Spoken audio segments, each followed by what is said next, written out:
50 years ago, I came to the university, 50 years, long time ago, I came to the University of California, Berkeley, to be a graduate student of English literature as a Fulbright student.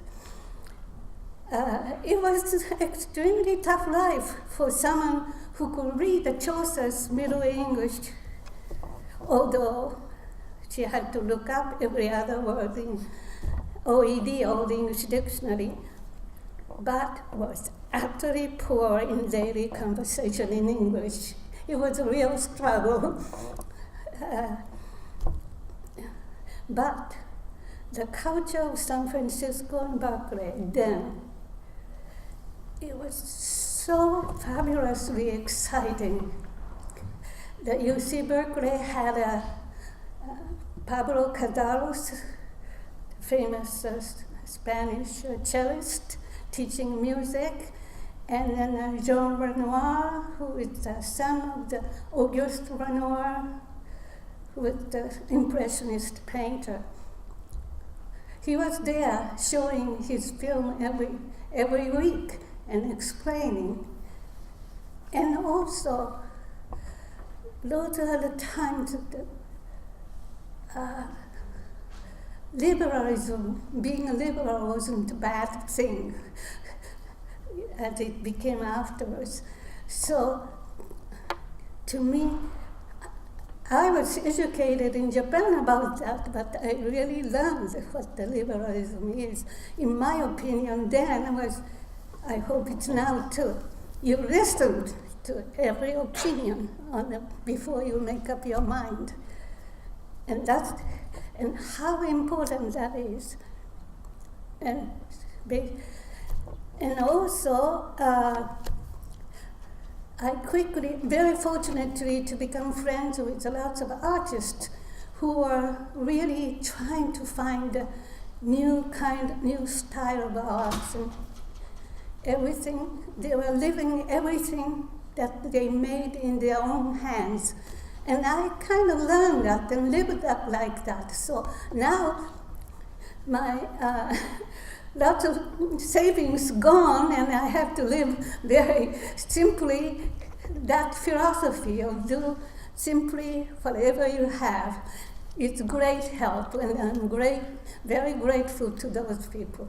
Okay, anyhow, I was born in 1932, the year President Roosevelt was elected as the 32nd president of this country, and in Germany, Hitler's Nazi party won the general election to start the Third Reich next year.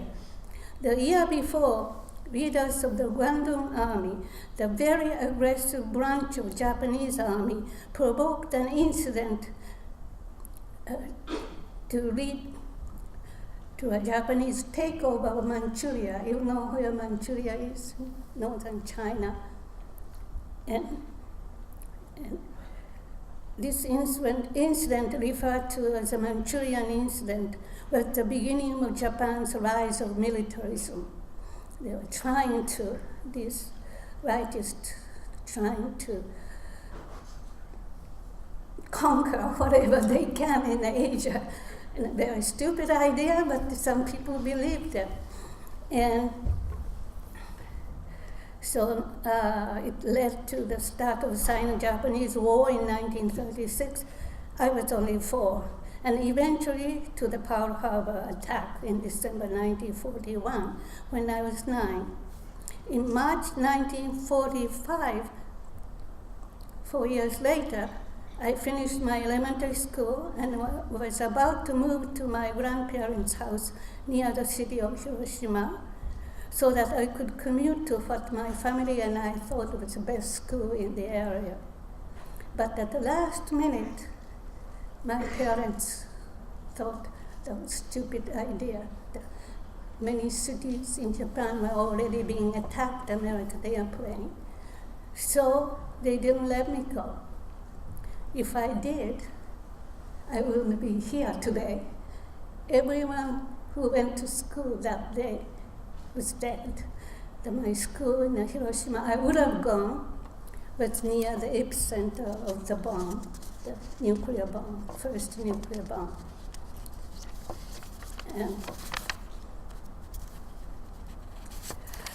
And also,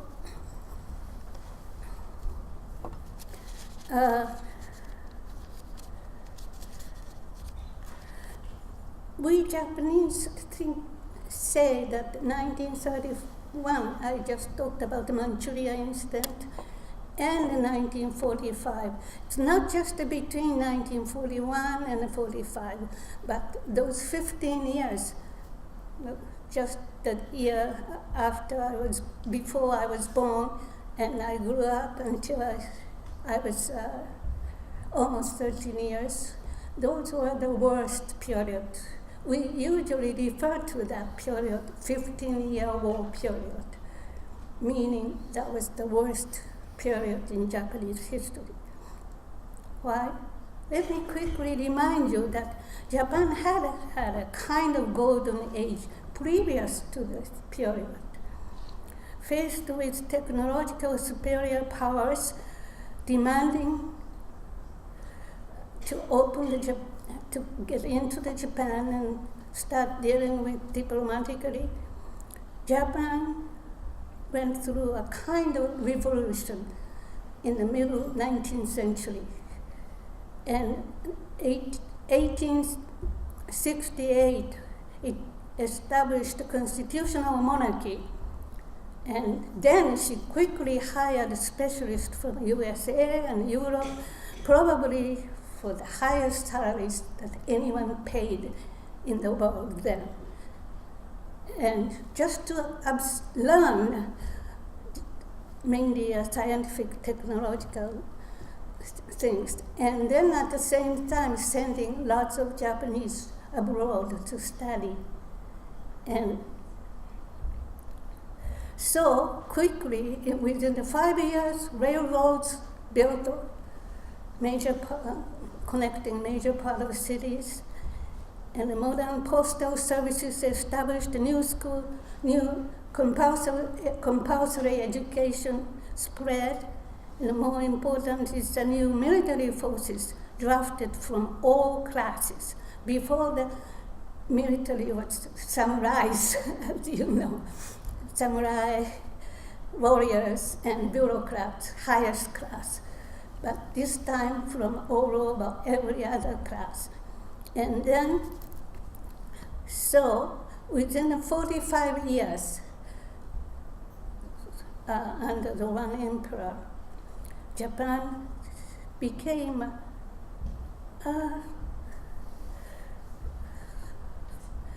fairly established modern country, probably the only country in Asia. And also progressive democratic ideas spread too. And great newspapers started coming out.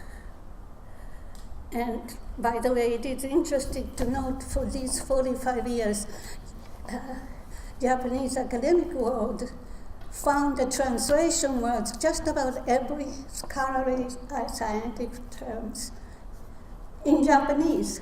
Maybe that's why Japanese are so poor in English, because they don't have to learn English words. Okay, so,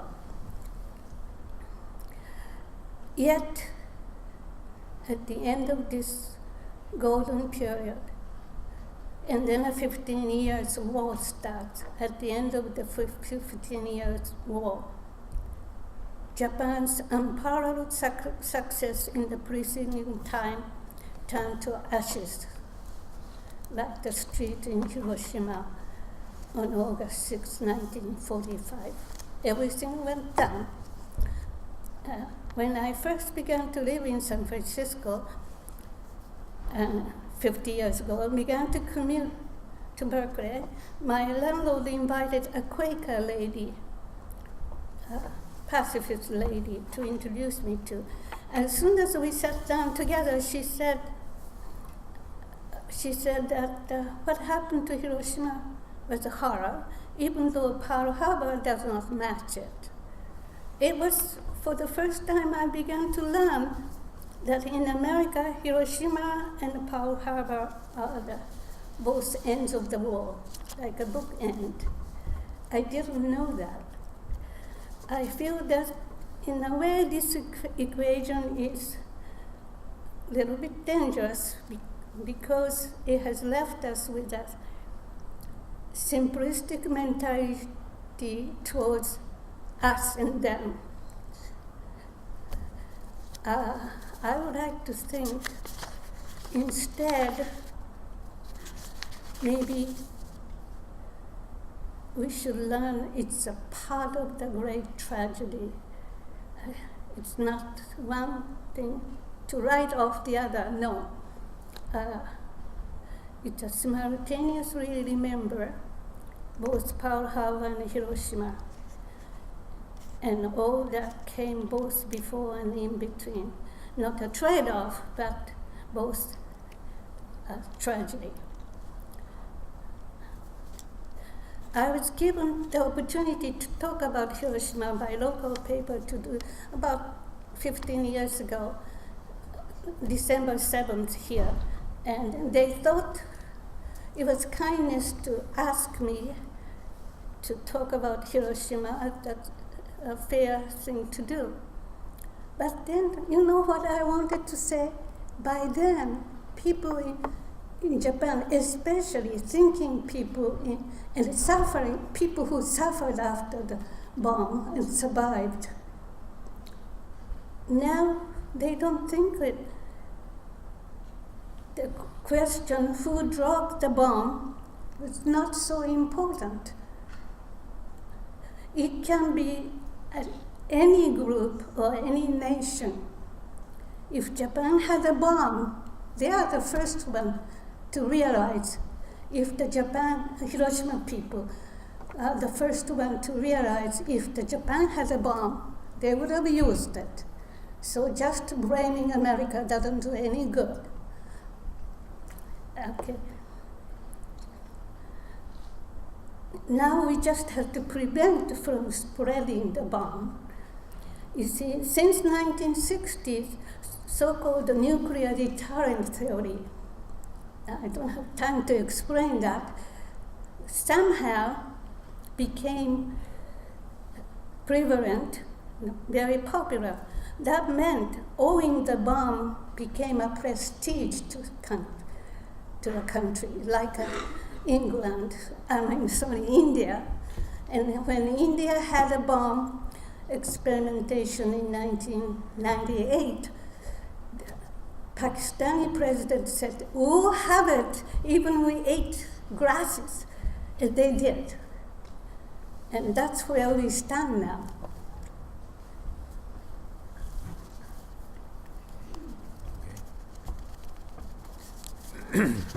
I'm David Weiner. I was born in New York City in 1926. I was brought into the world by Dr. Margaret P. Brewster, who happened to be the first woman to graduate from the Cornell University School of Medicine. So in my lifetime, from a period that women were a rarity in medicine and law and other professions, and now there are more women in medicine, in schools, and in law schools than there are men. So we've seen a great development of equal opportunity for lots of people. Herbert Hoover was president during the financial crisis of 1929, which we now call the Great Depression. He was paid $75,000 a year. Babe Ruth, for the year 1930, was paid $80,000, more than the president. And Babe was approached by a reporter who said, how come, Babe, you get paid more than the President of the United States? And his answer was quite interesting. He said, I had a better year than he did. And that was true.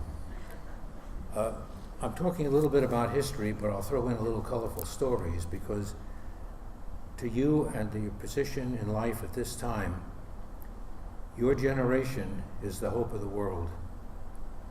In 1927, there was a man by the name of Bernard Baruch, who was a brilliant financier in New York City. There's a college in New York named for him, Baruch College. He was probably born in 1870. By the time he was 19, he had accumulated his first $1 million of money at that time. His secretary burst into his office in 1927 and said, "Sir, have you heard the wonderful news?" And he looked up and said, "What is it?" The news was, "Mr. Lindbergh has just landed in Paris. He's flown the Atlantic by himself." And Baruch's answer was, "That's interesting." And she said, "You're not surprised?" And he said, "No. When a dedicated, intelligent person makes up his mind to do it, he will succeed. When a committee flies the Atlantic, that will be newsworthy." I remember the 1932 campaign.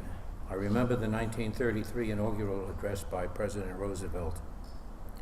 It was stimulating, and the relationship between our current President Obama and President Roosevelt is real. So you have an opportunity to see the same electricity coming out from an intelligent spokesperson.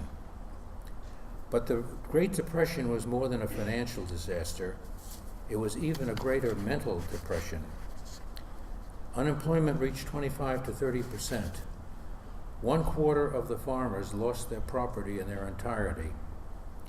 I would venture to say that in today's world, if we had an unemployment rate of 25 to 30%, they'd be shooting in the streets, and people would be breaking into other people's houses to take food from the refrigerator. It's a very serious matter. Early in the 30s, we began to feel rumblings of the persecution and the Nazi Party development in Germany.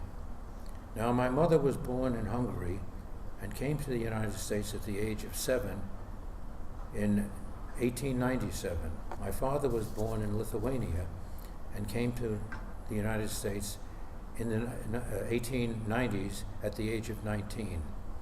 So they maintained family contact, and the Nazi program started with Hitler's rise to power. As far as I'm concerned, and I've studied this very detailed, World War II was a continuation of World War I. The poor armistice of Versailles, which placed such tremendous stress on the German government, created an environment that had to develop that kind of dictatorship. People couldn't afford what the inflation was outrageous. Lifestyle was dramatically changed, so anyone who offered any hope got support. Just a couple of weeks ago, my wife and I visited Europe, and we went to the Dachau concentration camp, which was the first concentration camp set up in Germany. It's about 12 miles north of Munich, which was Hitler's home base.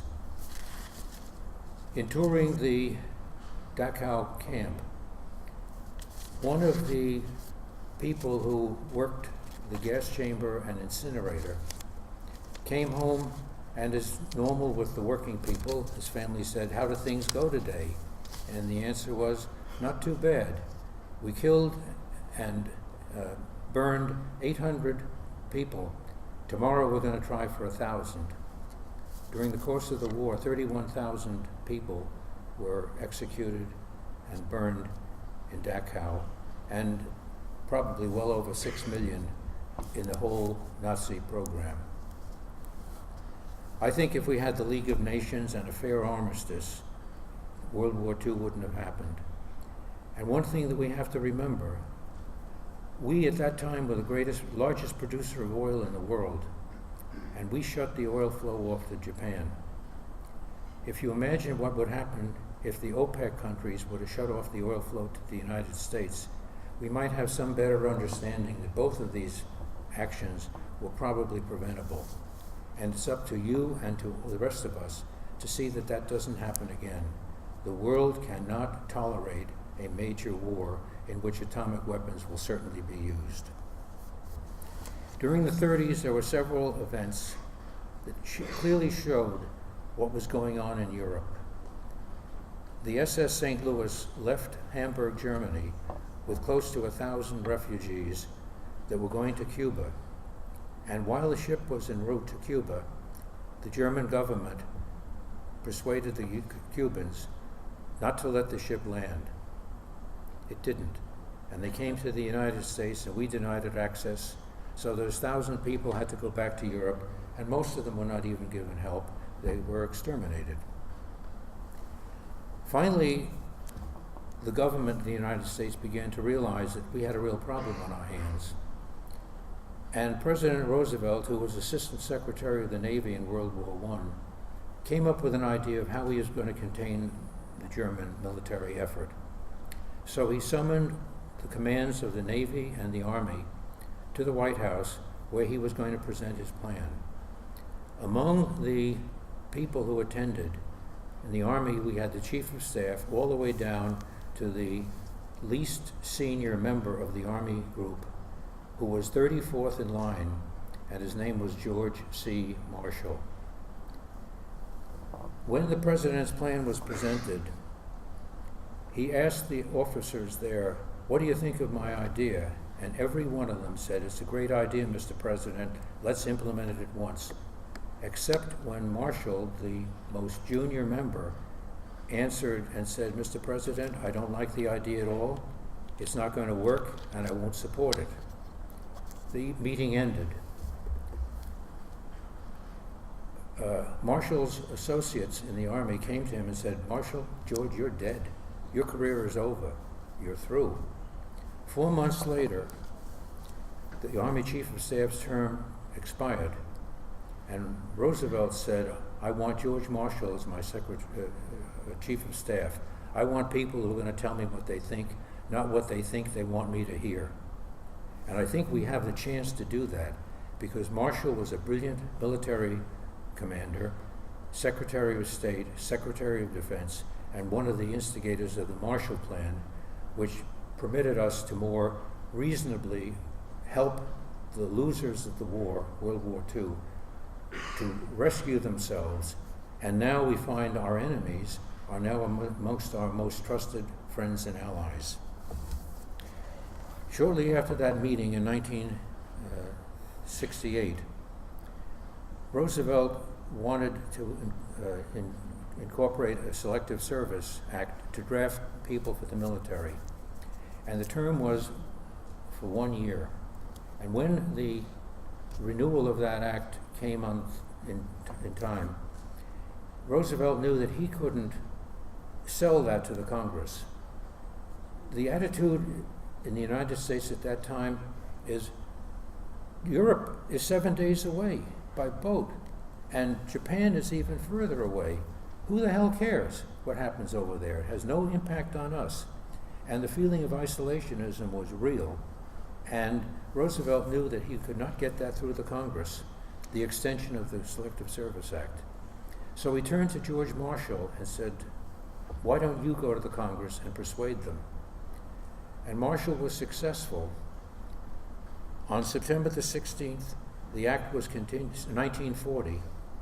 The act was enacted originally, and it was therefore due to expire on September the 16th, 1941.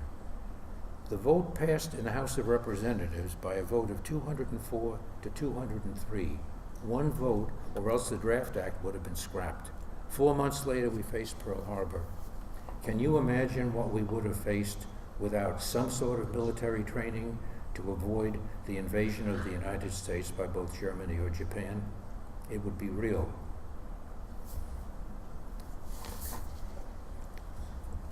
Well, just a little bit Pearl Harbor.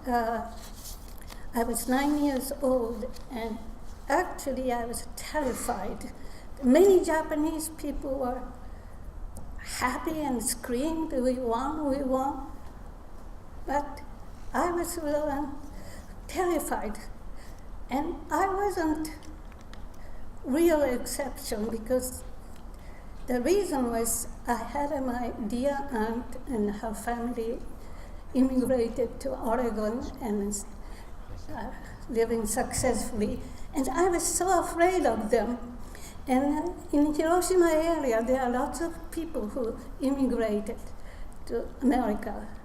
So as a matter of fact, we didn't get bombed for a long time until 4 years later. Some of us thought that our relatives in America were speaking up, protecting us. But there are. I adored my aunt and then her family. Everyone visited Japan before the war. And my idea of America was just the way my mother described. It was a country with people who are well nourished, with homemade bread and cheese, and got in a car on Sunday to go on picnic and fishing. So I was very afraid. But we didn't know at all. They got locked up in relocation camp in some desert. My people were relatives in Thule camp. But anyhow, I asked my father why we had to have a war against a country like that. He didn't give me the answer. And he also knew the reputation of Roosevelt. He was considered a great president. But December 8th, the morning paper had a huge headline about the sudden attack on Pearl Harbor. I still remember the second headline said something about 9 military guards in Japanese characters, referring to 9 Navy soldiers who went with the 5 torpedo boats. But I don't have time to explain. Anyhow, 9 people died, and they were praised as guards. And you know, when you are 9 years old, you already think logically. So I still remember, yes, I admire their bravery, the courage, but why God? But about that time on, the authorities, militarists, began to push us that this idea of Japan is the descendants of the god, and how important for us it is to go to the local shrines and praise for the safety of the soldiers. But anyhow, now I have to tell you about during the wartime. It was the most incredible nightmarish time. As I said, it was the worst time in the lives of common citizens who lived in a country. Every day, new rule and new regulations seemed to be issued about totalitarian government, then in power, for the purpose of winning the war. Everything was for the winning of the war. Children were told, we won't anything until we win the war. And my father, who was lucky enough not to be drafted because he was just a little too short, and also his eyesight was not good enough, so he has to shave his hair, and he couldn't even wear the regular suit. And we all had to do the military-style exercises in our gym. First few months in 1947, after December 7, there was a big news that Japan is winning everywhere. It was only 3 months or so. After April, things changed. Anyhow, I remember that kind of exercises we have to do. One particular one that I hated most was we had to crawl the ground on all fours, and the teacher would go, "Phew, phew," and I still remember thinking to myself that if us little girls have to do this to win the war, we must be losing it. I remember that. And we were already after first, third, or fourth months, we were losing. But it lasted until 94. Right? But thanks to my mother and father, there was a common sense. We were not, I want to say, we were not crazy, at least in my house, and my house wasn't exceptional. Whenever they were saying, there's plenty of jokes, and then they know how to laugh at themselves. And when my father finally, at the last year of the war, men had to give up the Sunday morning and get trained military with the bamboo spears. Maybe you were told that even the women and children were eager to fight. No, just the men. And my mother and I sat at the entrance and saw him off, feeling sorry he had to lose the Sunday. And he put the gaiter on, and then when he finished, he would go like this. Then my mom says, "Goodness gracious, you think you like this kind of period? You think this?" And then my father's nose becomes very red. That means he wanted to smile, but he couldn't. That's the way we lived. We were able to joke. And also my home, we didn't have even Buddhist shrine or Shinto shrine. What we had, I don't know where my parents got, was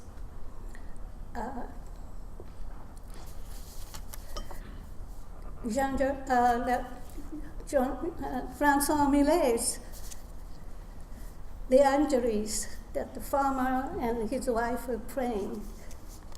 And we weren't Christians, but we had that. I don't know where they got it. But anyhow, I must talk about August 16th finally. Okay. Running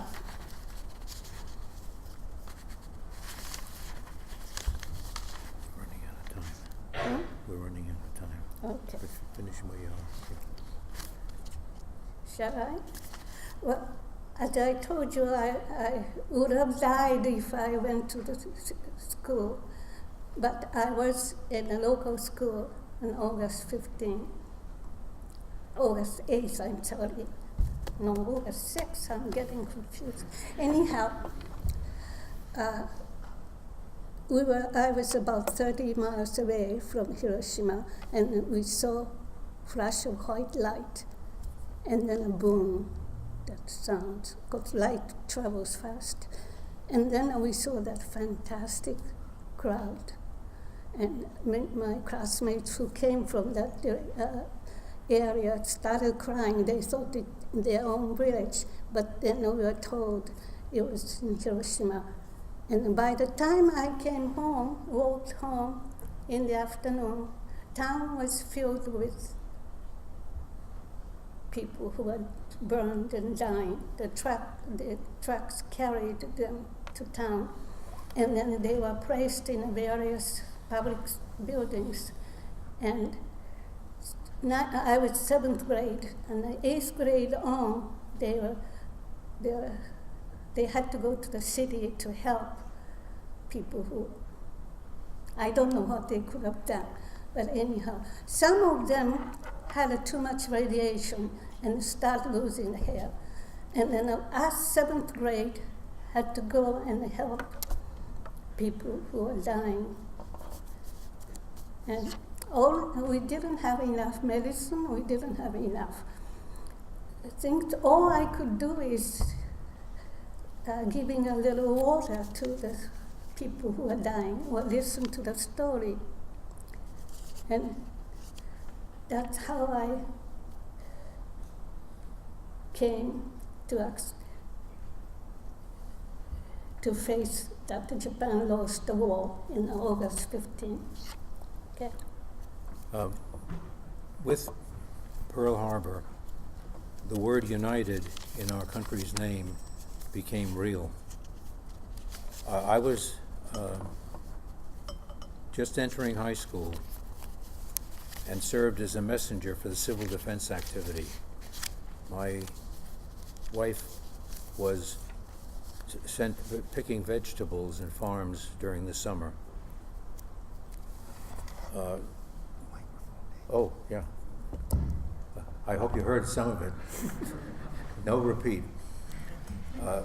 On March the 22nd, 1944, I joined the Marine Corps. And a day or two later, we shipped down by train to Paris Island for boot camp.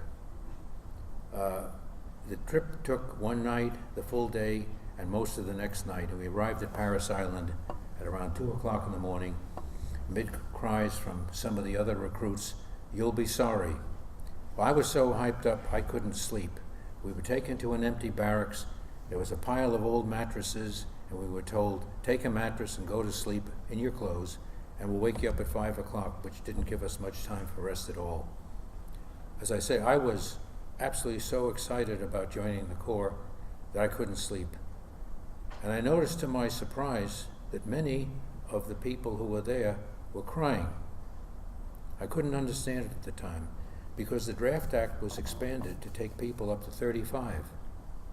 When I got to be 35 and had 4 children and a home and everything else, I could better understand that these people were torn from their houses. Their families were left without any resources. No wonder they were crying.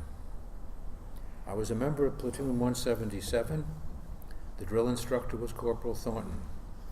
He was a tough guy. When I was in close order drill, I inadvertently delayed shifting from left shoulder arms to order arms, pausing at port arms for just a couple of seconds and bringing my rifle down to the ground a couple of seconds later than the other members of the platoon. Thornton had me stand at port arms and said, "Weiner, you like port arms?" And my answer was, "No, sir." And he took his swagger stick, which was a stick of maybe 14 or 15 inches, tipped with the cases of bullets on either end. And he hit the knuckles on my right hand until they were bleeding. I never made that mistake again. 2 or 3 days later, we're out in the sand, running with our full packs that weighed in excess of 70 pounds with a rifle. And I played football in high school and on the track team and hockey, and I was in very good shape.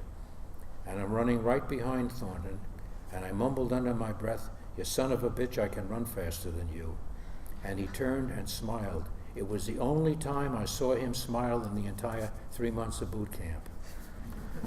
Paris Island was segregated. The camp was all white. The idea of having blacks serve as members of a fighting force was just not up to date. And that continued. When I went on for training, I became a radar technician trained at Camp Lejeune. And there we had blacks, and they were in a separate location. We were in brick barracks. They lived in 16 by 16 pyramidal tents. They weren't supposed to know how to fight, but they surely did in their time. It was very interesting that you would be with people who would put their life on the line to help and save yours, and to know that you would do the same for them. My first exposure to the Pacific was by rail to San Diego on board the CV-54, the so-called, it was later named Franklin Roosevelt aircraft carrier, as a passenger, and then going out from Pearl Harbor to an island called Peleliu. How many of you in the audience have ever heard of Peleliu? Hands, please. A few. Peleliu is an island about 500 miles due east of the Philippines, and it was agreed in a meeting with General MacArthur, Admiral Halsey, and President Roosevelt that in order to facilitate a more productive invasion and recapturing of the Philippines, the air base on Peleliu would have to be neutralized, which is a nice word of saying killed. Admiral Halsey, who was the field commander, came to the conclusion that with the Japanese Navy virtually eliminated by the Battle of Coral Sea in Midway, there was no way that Japan could provide aircraft fuel, munitions, or spare parts to keep any sort of active aviation to resist the Philippine counterattack. So he went to Halsey and said, we should abandon this landing. At that particular time, the Navy was shelling and bombing Peleliu to soften it up for capture. Nimitz's answer was, it's going to be an easy takeover. It'll run a week and a half at the most. The casualties would be very limited. And besides that, if I were to change those orders, I'd have to go to President Roosevelt, and that would be an embarrassment to the Navy. And there was a huge fight between MacArthur and the Navy anyway. There was almost enough hostilities there to create a war in itself. Well, the invasion started. Of this minor invasion and ease that Nimitz predicted, and I have the highest regard for Admiral Nimitz, it turns out of the 14,000 Japanese soldiers who were there to defend the island, 300 survived. We lost 2,000 men and another 6,000 who were seriously wounded to an island that had no military value and was a total exercise in futility, and according to Nimitz would be a minor experience. One of the Marine Corps generals, General Shepard, was relieved of his command. A lot of other crazy things happened there. But the island was taken. I came home shortly after that experience to learn more radar equipment that would be used in the landing in Japan. And this was fire control radar to pick up planes which were coming in to try to defeat us. There were 13 of us who left the Pacific for training with the expectation that one of the group would fail the tests and the lessons, and it would require 3 people to run the radar set, one for range, one for elevation, and one for azimuth. So we had, basically with 12 people, we had 4 groups to run the radar. And later on that occurred to me that, this radar thing is like a television set, and we're going to get killed, but nothing is going to happen to that scope. That doesn't make much sense, but that's the way it was. Unfortunately, the war came to an end, and I was spared that, and so were hundreds of thousands of others. There's no question in my mind that the casualties, look what happened at Peleliu. Of 14,000 Japanese soldiers, they fought valiantly and courageously that they were almost all killed. Imagine what they would do, just as we would do, to fight for our homeland. It would have been an enormously catastrophic event. Later on, I do think that some mistakes were made. I think the dropping of the atomic bomb was inevitable, and as Kazuo said, had the Japanese had the bomb, they would have used it. I think the dropping on Nagasaki 3 days later did not permit the Japanese enough time to really understand what was going on. And had that been delayed, I don't think that would have been necessary. Approximately 200,000 people were killed with those 2 bombs, maybe more. But when you come right down to it, in the 6 weeks before the end of the war, in the Tokyo area alone, with the ordinary standard incendiary and typical TNT bombs, over 300,000 Japanese were killed in the Tokyo area alone. In Hamburg, Germany, with firebombing, 300,000 Germans were exterminated in one fight. The flames were so high that hurricane-force winds were fanning this huge updraft of fire. So I've drawn the conclusion that winning the war was absolutely essential. but now it's time to win the peace. Kazuo would like to talk to that one, and I'd like to finish with it. Well, I didn't mean that the Hiroshima bomb was justified. No, it wasn't, in my opinion.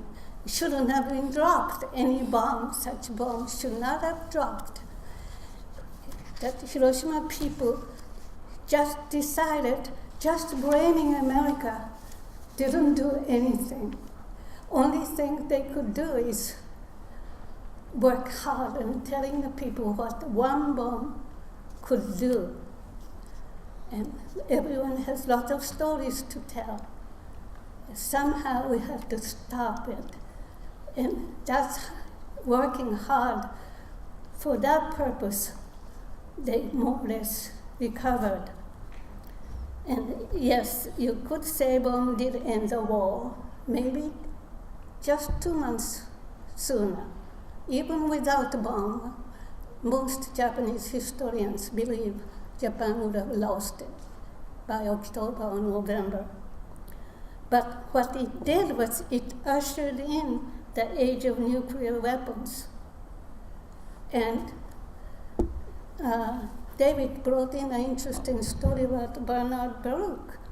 It's interesting, after the President Truman was advised to start the Manhattan Project to build the wall bomb, because Germans were doing so, we had to do. And then Einstein agreed, but by 1945, after it was dropped, he was against it. And in 1945, he said, breaking the atom has changed everything, except for our thinking. And thus, we were heading towards unprecedented disaster. That's what Eisenstein said. And there have been lots of efforts to stop the bomb. For instance, there was a so-called NPT, non-proliferation treaty, and last government president didn't touch it, didn't do anything for 8 years. Now it's very important time, because President Obama announced at Prague that he states definitely with conviction that America is committed to the peace and security of a world without bombs, without nuclear bombs. And Russian Prime Minister more or less agreed to reduce the bombs, to work with Obama. So this is a very important point. And next year, there will be a reviewing session in New York. And I hope there is something, at least President Obama says he works hard for it, some kind of thing. You see, the NPT, there are over 190 countries accept that. But India and Pakistan, as I told you, and Israel, and North Korea, you're hearing about it, didn't sign it. And then a big USA and Russia, who has 90-some% of the bomb, has not, they did reduce first 10 years, but they haven't done it since then. So hopefully, this is my personal hope, that next May next year, a year from now, we have some good news. Thank you. I'd like to read I'd like to read some notes to go along and support Kazwa's story. This is spoken by Major General Talansky of Poland in May of 1965. There is no illusion more dangerous than the idea that nuclear war can still serve as an instrument of policy, that one can attain political aims by using nuclear weapons and at the same time get off scot-free oneself, or that acceptable forms of nuclear war can be found. Our own Admiral Brown mentioned in Washington in 1958, "I have no faith in the so-called controlled use of atomic weapons. There is no dependable distinction between tactical and strategic situations. I would not recommend the use of any atomic weapons, no matter how small, when both sides have the power to destroy the world." And Nikita Khrushchev in 1962 said, "The survivors will envy the dead." I'd like to close this discussion with a story from President Carter and Admiral Rickover. How many of you folks have ever heard of Admiral Rickover? Admiral Rickover was the brains and effort behind the nuclear submarines. He was one tough cookie. Navy regulations required that when you get to 65, you were to retire. But his work was so outstanding that the Congress permitted him to stay until he was 85. He died at the age of 86. And when Carter was president, he went to Rickover's office to honor him. Instead of summoning him to the White House, he went to Rickover's office and he said, "Admiral, we have two things in common. Number one, we both work for the federal government. And number two, we're both graduates of the Naval Academy at Annapolis." And Carter went on to say, "I was 16th in my class." And Carter looked at him and said, "Mr. President, couldn't you have done better?" And Carter was dumbfounded and he said, "Yes, I guess I could have." And then Rickover said, "Mr. President, then why didn't you?" And I'm putting that challenge to you. In order to develop some strategy to really save our planet, it's going to take the best from all of us. And I'm charging you, do your best, and if you don't, my words should resonate in your heads. Why didn't you? I think we have a few minutes, do we not? Yes, we do. And I would like to open for questions, if any. Reggie, where are you, Reggie? You want to come down and man your camera here if people have questions? I don't want to intimidate you with the camera, but if you do have a question, I'm going to ask you, please stand up. Maybe tell us who you are. Tell David and Kazwa who you are. Ask your question. It's live on the internet, so where's purple hands on stick your hair? Whatever, okay? But they'll take questions for 10, 15 minutes or so. If anybody has one. We have one. Was the Japanese public generally in support of government actions during World War II? Government action or what? Like fighting in the war. Did you hear it? He said that the Japanese people hadn't support the actions taken in the war. Well, it's a very complicated question. Yes, they had to, under the authoritarian government, they had to pretend, even if you don't agree, you have to go through, basically. But as I told you, the way that my family responded, they kind of laughed. I grew up hearing the Tojo that was a real leader during the war who wanted to win the war and everything.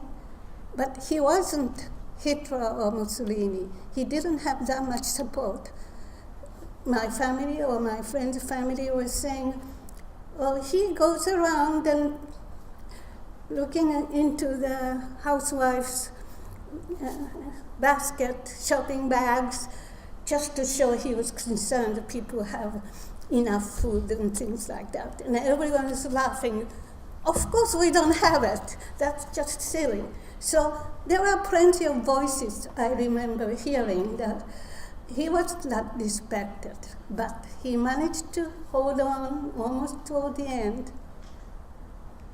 And he was executed in a war court. Any other questions?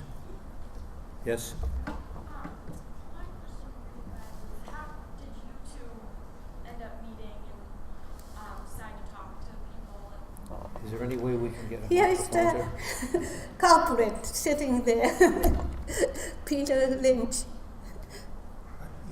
She asked, how did you two get together Oh. to be in a position to do this? I live in Shelburne, and some years ago, I read in the paper that the Gaylor School senior class came to the conclusion that dropping the bomb was a mistake.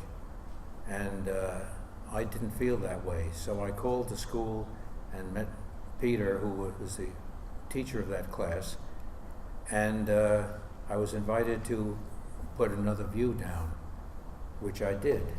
And I still feel that, first of all, the world should not put controls on science. So the development of atomic energy and its offshoot weapons is a natural extension of human ingenuity. And you should not control or censor that. The fact that we stupidly use it for weapons, that's not the problem of the scientists, it's a problem of our whole attitude. I mean, look, the development of dynamite was supposed to be the end of the wars because it was such a powerful explosive. Well, it wasn't that powerful, and now we have these giant awards for peace and the Nobel Prize, and it was Alfred Nobel who was the one who invented dynamite. So I think control of development of these things is the wrong way to go, but our own discipline in what's right and what's wrong is the way that we can control this. And Let that's me how we say met people. a thing or two. We don't have time. Yes, scientists and engineers, I respect their views, and I don't object, but what we need is political, institutional responsibilities. What happens if we build a bomb? David mentioned Bernard Baruch, the interesting New York businessman. He went to the Truman after he decided to give money to Manhattan Project to build the bomb. Baruch said to President Truman, yes, if you have to go ahead. However, before the bomb was created, make sure that to create an international system, organization to control use of this nuclear material, and have some kind of a place that everyone can come and use for the peaceful use of nuclear power. If President Truman did that, we don't have an Iran problem now. So there is people like that who have thought of cleverly. Yes, scientists want to do, and I respect them, but also politicians and social scientists should be able to control the use of it.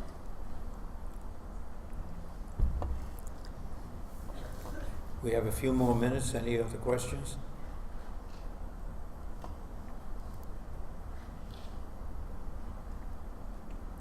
By the way, the interesting thing I wanted to say, I didn't have time, is the top of the Japanese Navy, I forgot the exact title, General Yamamoto, who designed Pearl Harbor. He was against the war against America. initially. He fought very hard. You know why? Because he studied while he was being educated as a general. He studied at Harvard, and he knew about America. He knew that Japan wouldn't win, so he was against it. But because of his position, and just like Colin Powell could not do what he wanted to do, so he agreed and designed. But his idea was, after giving shock to America, immediately Japan should start negotiating because Japan would not win. That was his idea. And less than 2 years later, somehow the American general had through information found the code that where he was, and decided we have to get that guy that all American navies hate. And he succeeded, but there is a little story, so I'm not perfectly sure which version is true. But General Yamamoto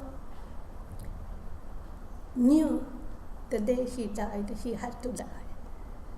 So there are all kinds of stories he didn't have. Well, I won't go into it. But his airplane was hit by America and then went down. And when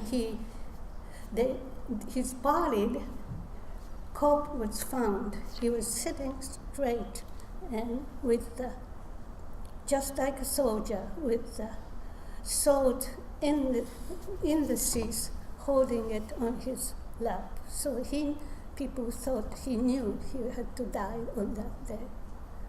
And it's great irony, he was against the war, but he had to get involved. The way he ended up doing it. If there are no other questions, I'd like to thank you all for attending and to Bill for his inviting us. Thank you very much. And I will leave in your library a disc entitled The History of the U.S. Marine Corps Operations in World War II. There are roughly 4,000 pages of material in this disc, which to me is unbelievable, but the fact is it's there. And it's a very detailed explanation of all of the Marine Corps operations from Guadalcanal to the taking of, what's the big island outside of Japan? Okinawa, right. In Okinawa, for example, 110,000 Japanese lost their lives. And you talk about a valiant group, they're unbelievable. But it would have been a horrid mess. And the war should serve as a lesson to us all. Thank you very much. Thank you very much.